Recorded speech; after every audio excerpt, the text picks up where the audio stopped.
All right, let's go. Fano. Great to see you all again this week. Thank you, Tony. Thank you, Valerie and Paulina, for convening expert in this discussion. And with Powering On, we are happy to be able to support in the communication about the local sport, supporting local initiatives. I'm Pascal Ibouperon, and I am a founder of Venture Center. And I am glad for this weekly interlude where people can talk, listen, ask questions in a safe environment. Awesome. Thank you, Pascal. So hi, guys. I'm Paulina. For those who are watching the recording, feel free to comment below with your questions, and we'll get Dale and Jodi, when she jumps on as well, to comment afterwards. Leanne and Tim, you feel free to reach out in the chat. At the bottom, there's a chat button for any questions you might have directly, and we're hoping that Jodi will make it here shortly. But let me introduce the panel. So we have our beautiful Valerie with us again from Emerald Business Consulting. Thank you for coming. Tony Snow from Stratus Blue, our IT genius. And except for everything Zoom. No, I'm just kidding. Running joke. And we have currently Dale Koerner, thank you so much, coming from Blue Ocean Consulting, which is really exciting. And we have, I've seen Jodi jumping in. So Jodi Snooks from stuff.co.nz as well. Welcome, Jodi. Yeah, you made it. We might not be able to hear you yet, but I'm sure we will hear you shortly. So today's subject is all, oh, by the way, I'm Paulina, for those who don't know, from PR Consulting, business consultancy, which is, yeah, so we are all here to help locals, supporting locals in all the subjects which are meta around COVID-19, as well as how we're going to move on from here. Today's subject is really exciting because we're going to be talking everything about customers. How do we communicate to our customers? How that means current customers, new customers, how do we market? What are the do's and don'ts of marketing at the moment? And also the tough conversations around please pay me. So this is what we're tackling today. I'm going to start with Dale. Dale, coming to you. Tell us a little bit about Blue Ocean Consulting. So we are a strategic marketing and management consulting firm. We sit very much in the space between creative marketing execution and management consulting.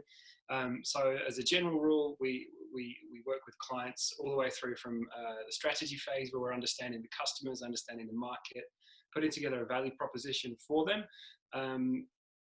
We then work at the alignment stage of the business as well. So as well as doing the actual end communication and marketing piece, we also work with clients to put the systems and structures and everything else in place to align their business behind that marketing focus and that strategy. Perfect. And Jodi, let's come to you. Let's see if we can hear you. No, we can't hear you yet. So I will let Tony deal with the master of it all. At the bottom on the mute button, does it say that you're joined, or does it say, yeah, okay. We will get Tony to help out with that. Is that all right, Tony? That's fine. Perfect. Yep. So I'll ask the first question.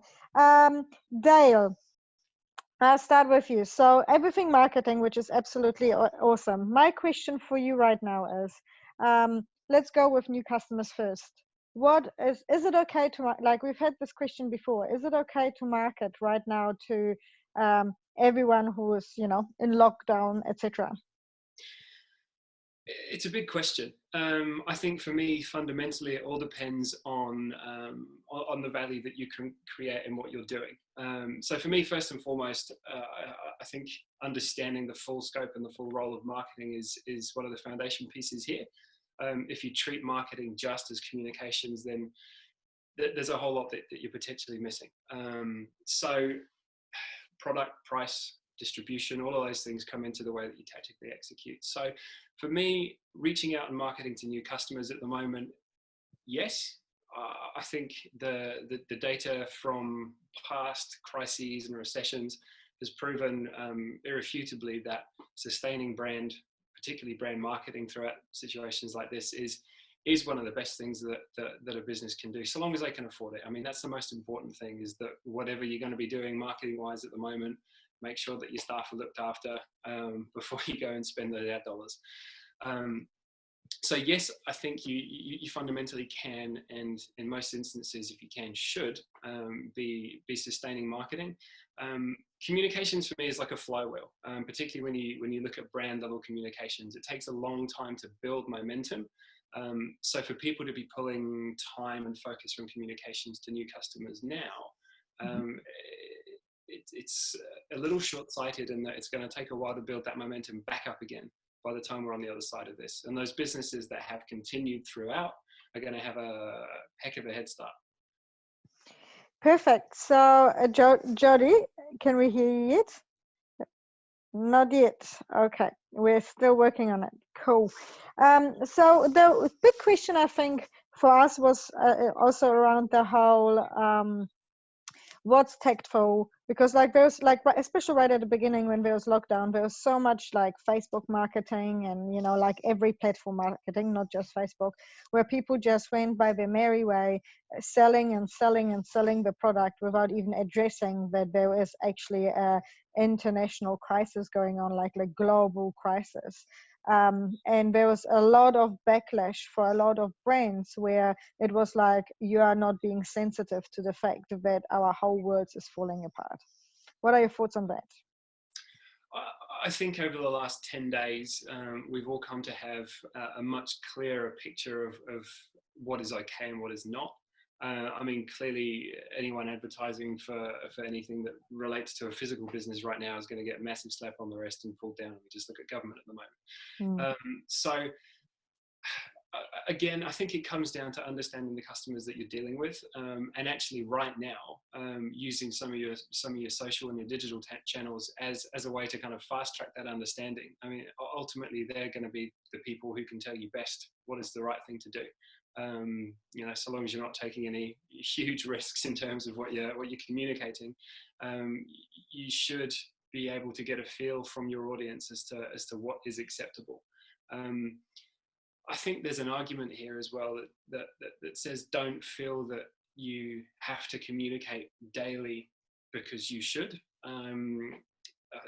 It's very easy as a marketer to have this real sense of, you know, asymmetry around how important your brand is in other people's lives. Of course it's important to you. You're sitting there, you live it, you breathe it, it's your job. You know, you've got 40 to anywhere, you know, up to 100 hours a week, depending if you run your own business, to actually think about it. But your customers don't.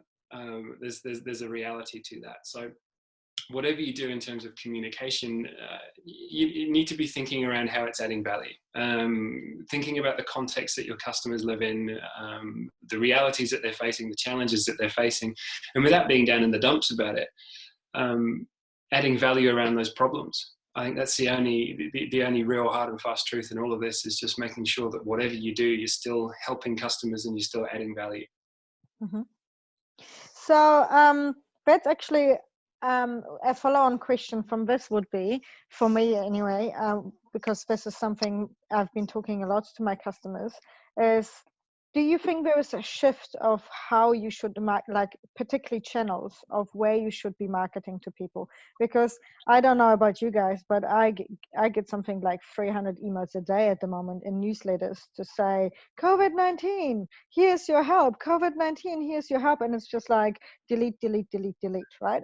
And then on the other hand, I've seen, I don't know if you've seen the shift, but I've seen a direct shift of the amount of LinkedIn experts which have popped up overnight to be like, let me tell you how to do a LinkedIn profile.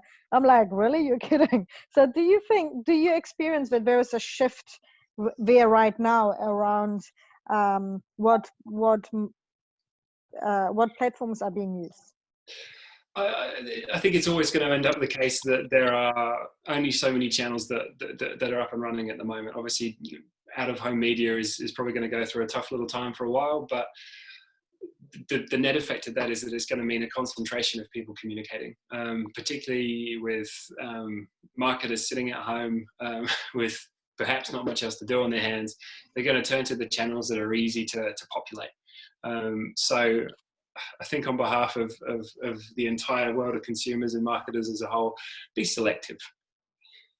And I think Valerie and Tony join me on this here right now. I think we see that like the amount of overnight experts in general, not just marketing. Marketing is the easy one, right? Because they're like, I'm going to sell you that I know this, and then I'll figure out later how it goes. But we've also, I don't know about you, Valerie, I've seen this a lot in business consultancy. Suddenly you've got, 10 times as many business consultants because everyone's got nothing better to do than advertise that they're a business consultant. Have you noticed that, Valerie? Yeah, and I have to say about those emails with COVID-19, it's just an abundance of those as well. And I guess we can look at it from 2 points. So on one hand, people want to help, but it is almost like counteractive in a way. It's becoming a noise, and we just know down there, and you are becoming more skeptical about what's coming through the emails or the specialists out there and stuff like that. So I guess the advice we can have there, check the background and make sure that people that coming forward are actually either from your network or you're familiar with their work, or maybe just have a chat and see if you rely on their expertise. So yeah, interesting times just because of so much noise out there. And it's that's what happens, in those times. People try to sell or upsell or whatever that is. But with the marketing, I quite agree with Dale in a way of adding value, and it's always been in the center of any kind of marketing. I think it should be, and especially in the service industry. So adding value and finding this new market opportunities as well, and understanding and hearing your customer, and of course creating this competitive advantage. That's what really important around the marketing and what we do right now with that, and how much information we put out there, and the quality of information as well. And I still think that right now is quite important to connect on a personal level rather than the strict professional level. So go kind of through the surfaces of professionalism and being, a suit wearing person, straight to the soul and say, how are you going? What's happening? How can I help? And kind of, connecting on the personal level, I think quite important right now. Perfect. Jodi, can we hear you yet? Yes, I believe you can. Yay! So I've been waiting Jodi, to hear from you. We've had huge technical difficulties today, but we're here. Hi. this is fantastic. So Jodi, tell me, what do you see there? What shifts do you see there in the marketing world? Yeah, so essentially what we're seeing at the moment, obviously for the first time ever, and I imagine all of our lives, we all of a sudden are time rich and activity poor. So in the marketing sense, obviously I work for Stuff and Neighbourly as well. So our platforms have just gone off the roof.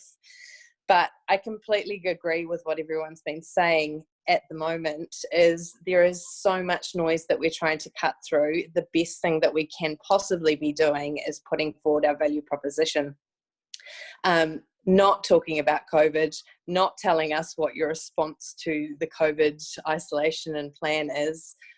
We need to be humans in this moment, and actually, whether you put together something, I know we launched an online colouring in book this week, or whether you just put together something that's an activity that your customers can do to keep them busy. That's not a sales push. It's literally just your brand association with something positive to keep them busy in this time that you obviously cannot be physically selling to them.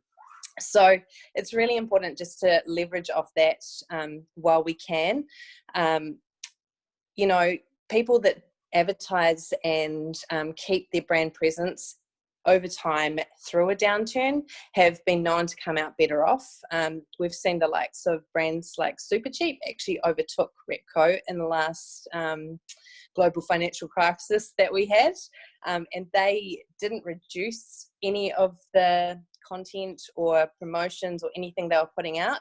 They simply kept it relevant, they kept it timely, and they kept their approach consistent the whole way through, and they came out on top.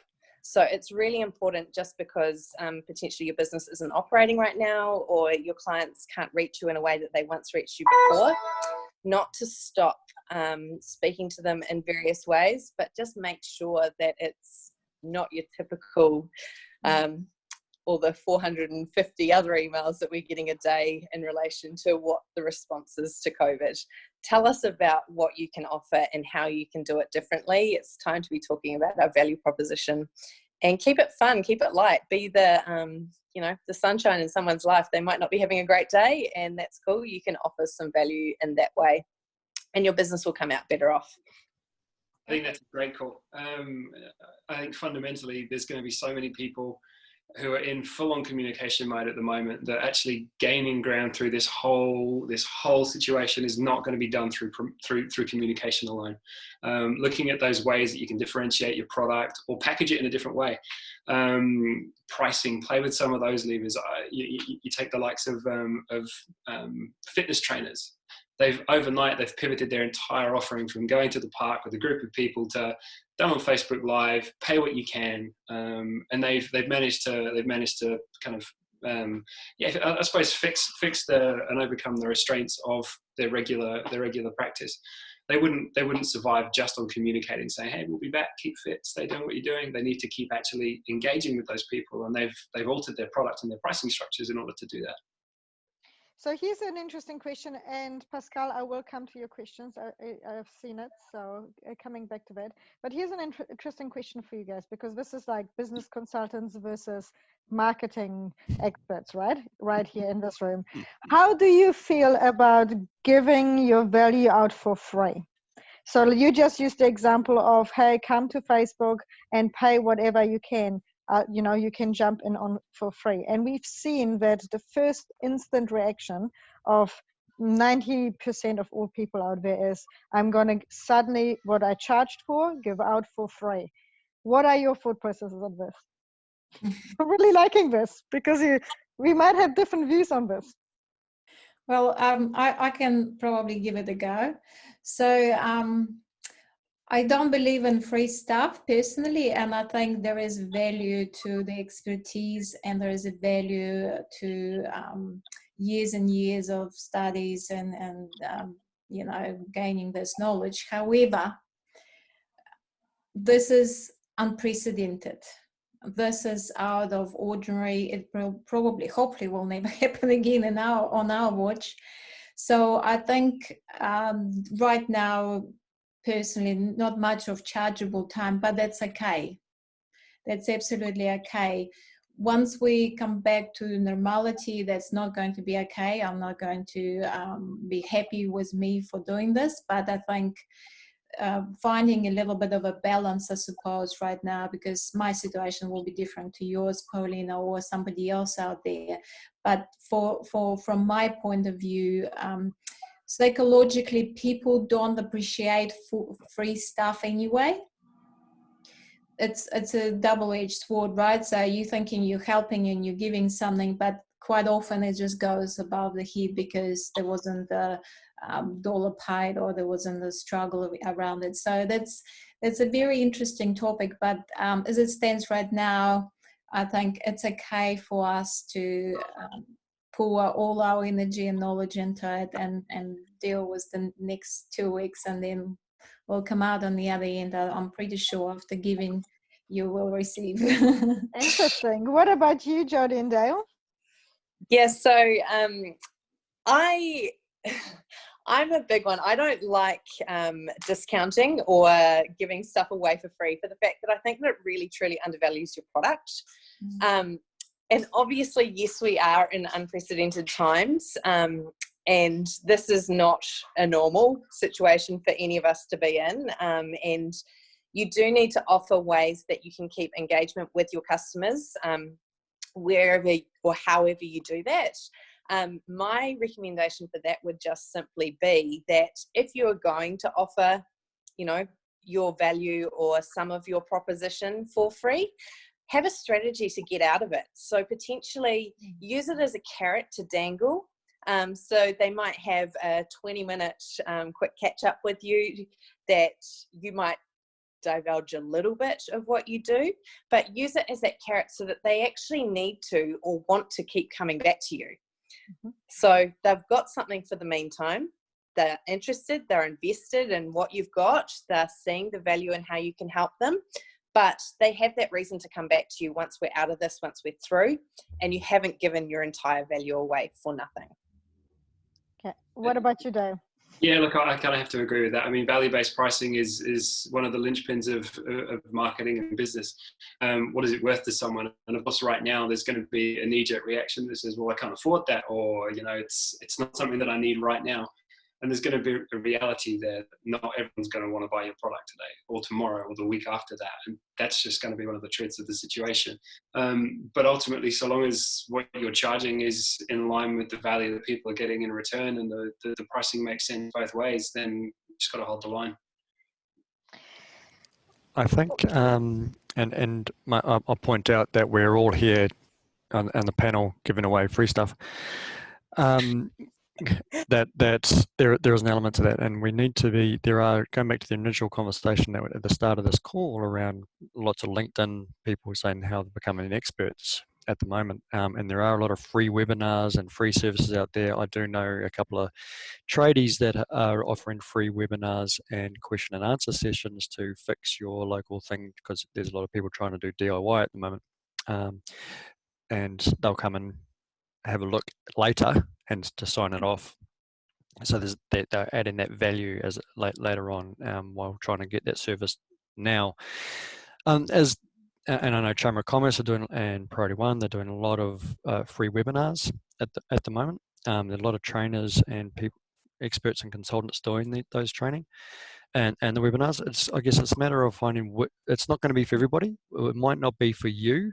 Or it might not be for everybody, but it might be right for you. So as we communicate and market, when I think doing these kind of things, giving away the value is promoting to a lot of people, but you only want a small percentage that's going to be your customer base, and just trying to find that expert or that one that resonates with you as the end customer. So I guess what I'm saying is when we're communicating, when we're marketing, we've got to make sure that we're putting ourselves in the customer's shoes.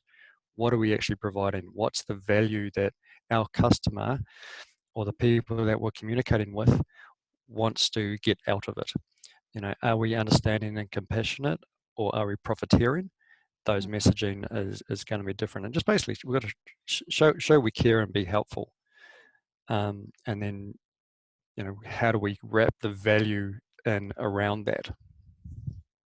Awesome. So that brings us really nicely back to Pascal's original question. So she posted a question here saying, how do we need to understand what is actually happening to our customer and where their needs and wants are shifting to? Like how important, I'm assuming Pascal jump on here, but I'm assuming it's how important is it to understand that, or physically, how do we find out about how do we question them? Either way, let's answer the first one. How important is it for the customer, for us to know what's happening to our customer and where the needs are? Who wants to kickstart? Dale, Jodi? I think it depends on the time horizon that you're looking at. I think fundamentally the next 6 to 8 weeks are going to be weird. We're going to have this completely different way of living.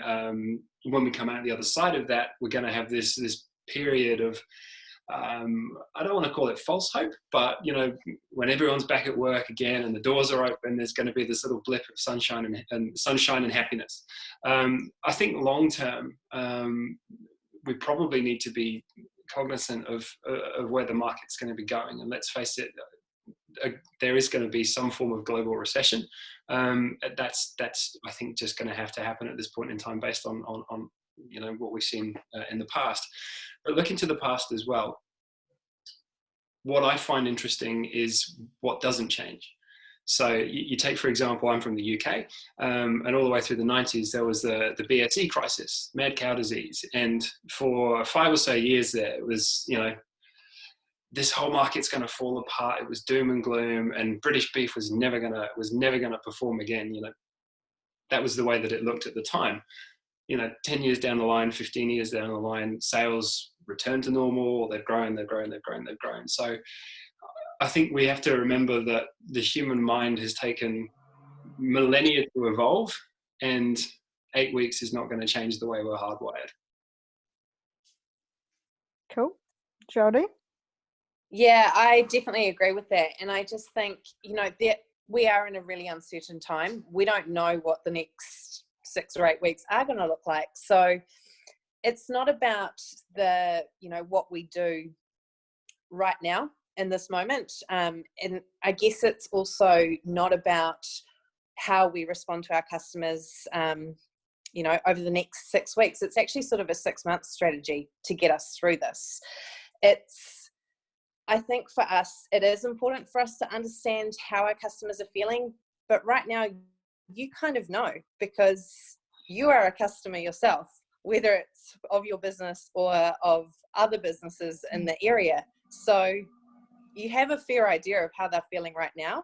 In terms of how they're feeling in 6 or 8 weeks' time, ask them. It's the easiest way to get the answer. It's the easiest way to get, research around what they're planning, what they're thinking, what they're feeling. It's as simple, and it's a way for you to capture research and data to actually use fundamentally moving forward.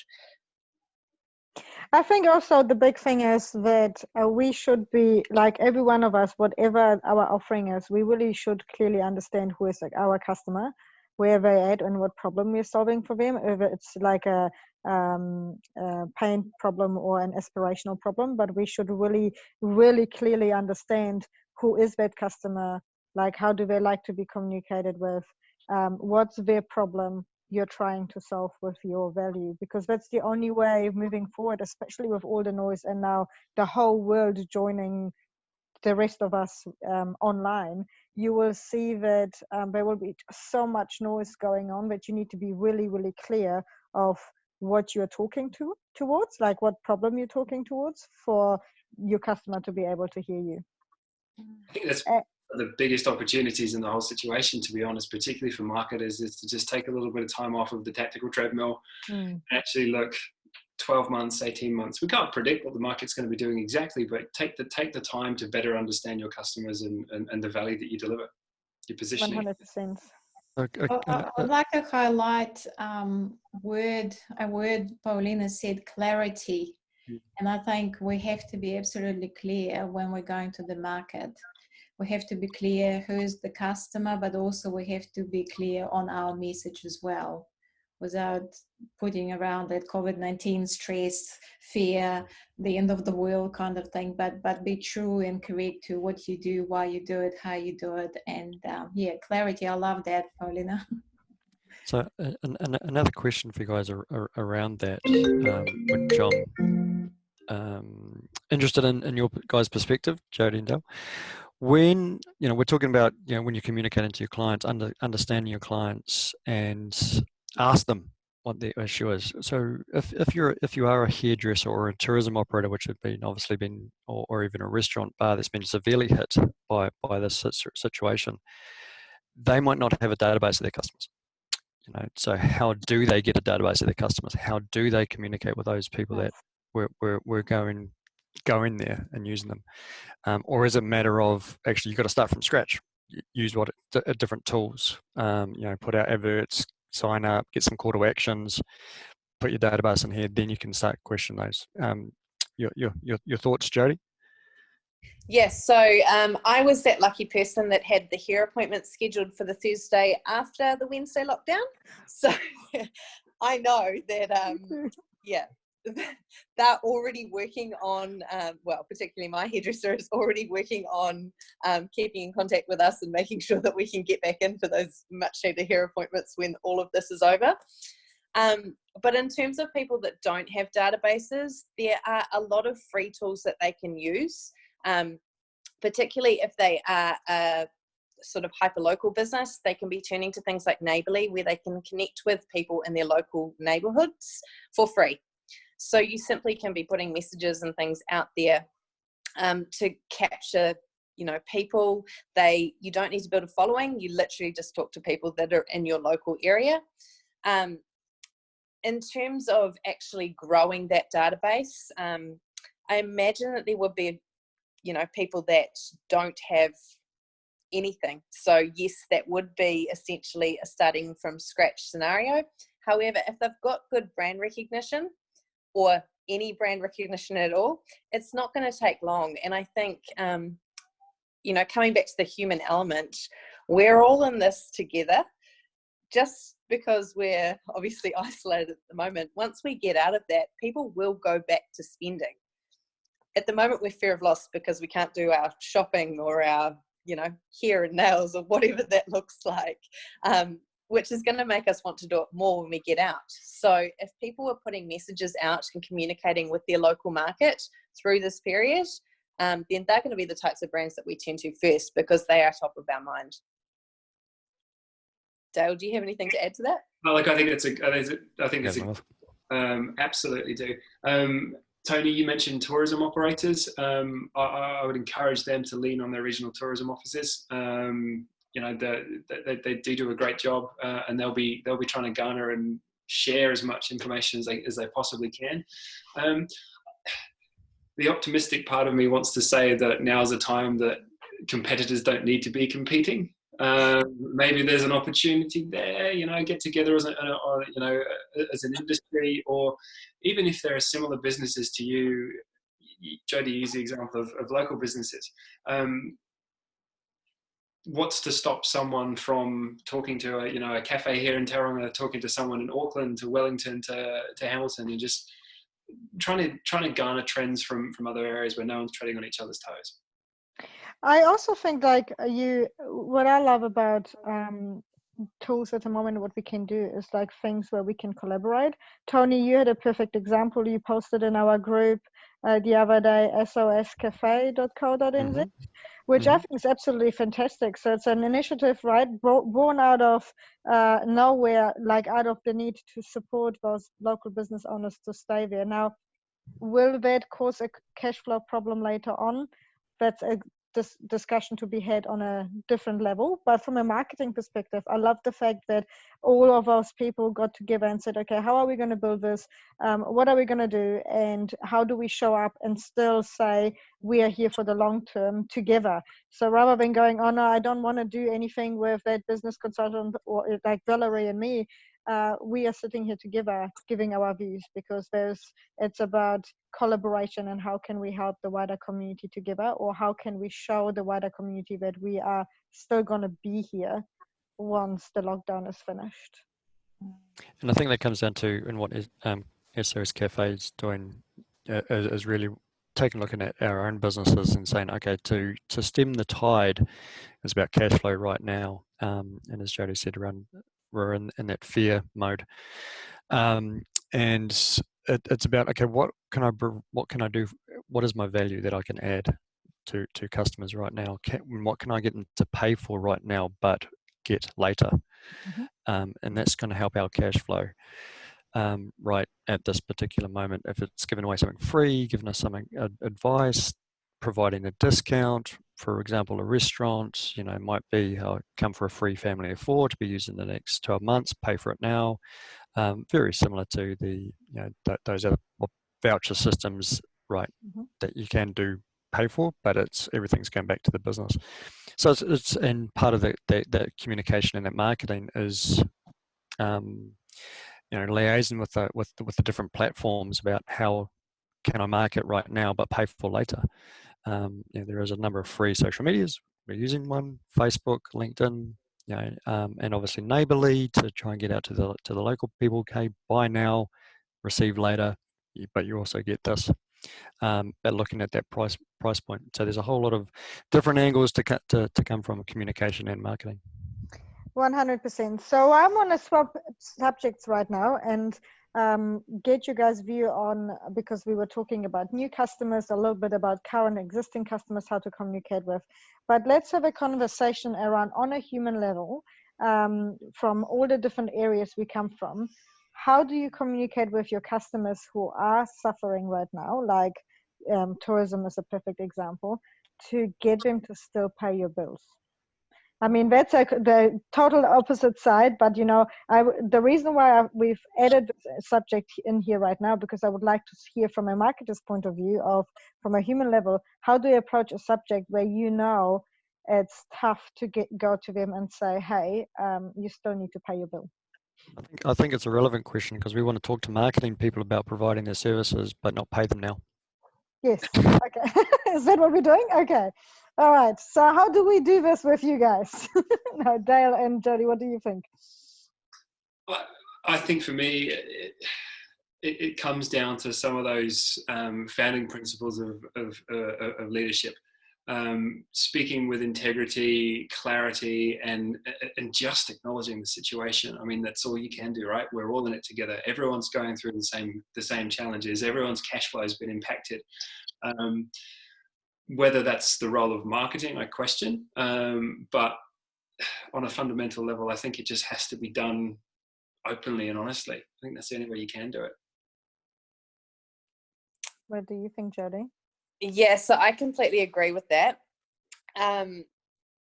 For me specifically, so essentially we've moved our team from being marketers to almost being counselors, I feel, in the last couple of weeks. But essentially, from our point of view, we at Stuff are here to support in whatever way we can. In terms of having those difficult discussions, we have removed a lot of our cancellation policies, and essentially are running by book now. If you need to cancel tomorrow, that's okay. We have you back, basically. In terms of actually getting them to pay their bills, I think from our perspective, we're in a very valuable position at the moment, because we have doubled our domestic unique browsers on a daily basis. So we're already frequenting, well, we've reached over 2.4 million on some days of domestic unique browsers, but we're averaging around the 2 million a day, which is double what we normally do. So for us, our value proposition has actually has grown more. And essentially, that's what we need to be speaking about and having those discussions with our customers and clients. And essentially, we're not trying to sell our product at the moment. We are literally, we're a vehicle that if businesses need to communicate a message, they are able to. But we're being humans at the end of the line. We're doing business health checks instead of sales calls at the moment. And I think that's completely about pivoting your approach and being responsive and agile in an uncertain time. I agree. I think the business health checks is an important side, and I've alluded to this a number of times on this panel and different platforms around. We just need to keep paying. You know, as a customer myself, we just got to keep paying our suppliers in what we can, and if we can't, you know, we've got to have those communication lines. Filtered down to our customers, what can you afford? Look, we understand you're going through this, we're going through the same thing, and open those negotiations. Can I pay some now? Can I pay the rest later? Can I, you know, and going back to being on landlords and leasing, you know, it's not a matter of not paying rent altogether. It's about paying a portion of, because there's still OPEX and outgoings and insurance and cleaning, and as an example, to still maintain. So it's trying to, and talking to our clients and going, okay, do you have a credit card facility? Can I accept credit card payments? If I don't, do I change that? Do I talk to the bank about getting credit card payments accepted? Do I have a credit card big enough? The banks are quite forgiving at the moment with some of the lending that are going on. So there's different ways that we want to communicate to try and get obviously money in and cash flow while maintaining that business health check, and to make sure that our customers are going to still have a business down the track.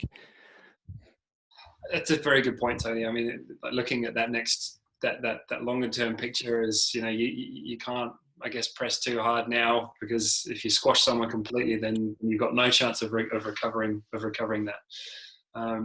And again, from the marketer's perspective, pricing is, again, it's a fundamental lever to pull. And if lump sum pricing now doesn't work, then payment plans. Look at other options. Look at what fits for the customer. That's all you can do. Yeah, and I can build on that as well. So from really more technical point of view, so what you can do for your accounts receivables or your debtors, you can split them into 3 groups, and you can split them into green group, which is solid customer, you can't see any problems with that, everything is okay. And I would say communication wise, flick them a note or email to say thank you for being up to date with your payments, I really appreciate that. And then we can have amber group, which is a bit touch and go, so make sure you communicate with them and just ask how they're going, and just get the feel, because unfortunately there would be a lot more administration for us all, but that's how you keep those communication channels go, and that's how you know. So I think for smaller amounts it's okay, but imagine if you've got a major customer and you haven't heard from them, and you haven't picked up the phone to ask where's my $25,000, for example. So as I say, green, amber, and then the red, and the red is the ones that you will be negotiating how the amounts will be paid. So again, you can talk about payments over the next so many months, or you can talk about discount, or you can talk about, and I really like how Tony pointed out the way of payment as well, because sometimes it's literally just that there is no credit card facility, and people thinking, well, I would have paid it, but I have no means to pay it, because the only money I have is my overdraft on my credit card, for example. So communication really comes strongly here forward, but as in return on investment, as in your time, I would split the customers into 3 and start with my red zone, so to speak, and just work them, and then amber, but don't forget about those good ones that are paying on time, because at least a little message or a quick phone call to say thank you, you're doing well, and just continuity in the relationship is very important. And it's all coming back again to the basics of being human beings in this very strange times.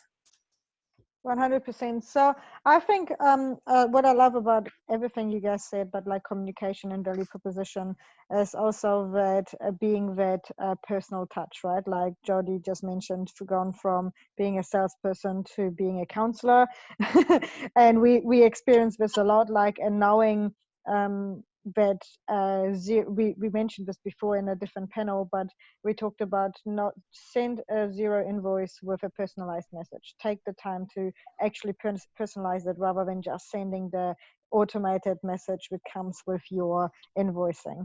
Make sure you pick up on a regular basis.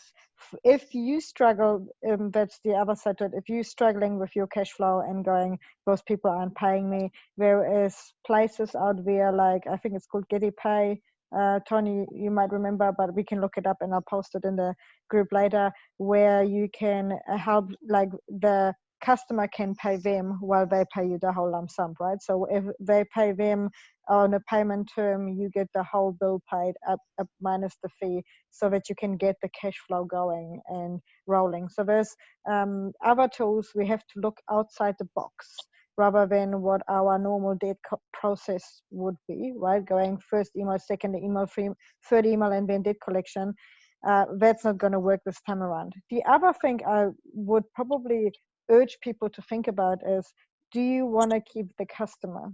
Because if it's a customer you want to keep, and you've had, great experiences in the past, and you think that, like they're really easy to work with, they are helpful, then your attention should certainly go there, and make sure that the way you communicate with them is you want to keep them. If it's a customer you don't want to keep, then, and don't want to have on the other end, your communication can be much shorter, right? Like it can be the pay me debt collection if you really wanted it to. I wouldn't recommend it, but put your energy in the customers who are going to survive this with you and stay with you long term, and the customers you want to keep. Dale, it looks like you wanted to say something or add something to this. No, I'm just agreeing. I think that's a really, really good approach. Yeah. I think we're also, we're in April now, and for those that are on 20th of the following month, our invoices went out from March to be paid in April, and you've got to remember that you would have provided the service in March before the lockdown. So if people don't want to pay for that service that you've already provided, it's the coming months where people are cancelling and understanding that they are having difficulties. So there's two different communication portions here, and two different ways to market and get what that value is. So I guess, have you got any thoughts around that, starting with you, Jodi? Because obviously there's two different hats, but underlying theme around humanization. I've done the service for you. Can you pay? How do you want to project in the future? Actually, I don't want you as a client anyway. So there's a whole lot of questions you can have moved in the next few weeks, definitely. Yeah, and I think it's got to be on a case-by-case basis. Nobody knows your customers better than you do, and every single customer situation is different, and it's going to be different over the next few months as well. It's a tough one when they've paid for your service prior to this change and every change of world essentially. But if you've got a good relationship with your customers and you are that point of call and that point of contact, moving forward, there is always a way that you can find a resolution if that is a customer that you want to keep. So it's just, communication is key. And probably asking the real question, right? Like, what can you afford? How do you see it moving forward? When do you think you can you get your money in? Because we used to work in own a business in engineering, and our customers would on a regular basis say, well, our customer didn't pay us, and it's a snowball effect, right? Because it's like money goes round and round in circles. So if your customer isn't being paid, then they can't pay you, etc. But it's Jodi, you have a good point. It's like case by case, have a conversation with the customer and say, look, where you at? What's your business at? What can you afford? What can we do? What's your plan moving forward? And see how organized they are.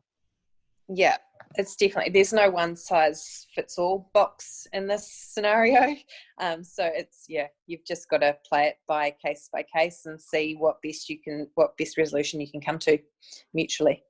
I think it's the same conversation we tend to go back to with the future of work, what that looks like, and going back to, you raised it, Paulina, around, do we go back to the village mentality where we're not transactional, we're doing something for the human good, and going back to villages, you do that, I'll do this, you go catch the fish and I'll provide the baskets. So it's definitely an interesting time around what the future of work and how we actually transact is going to look like. Bitcoin might be coming forward.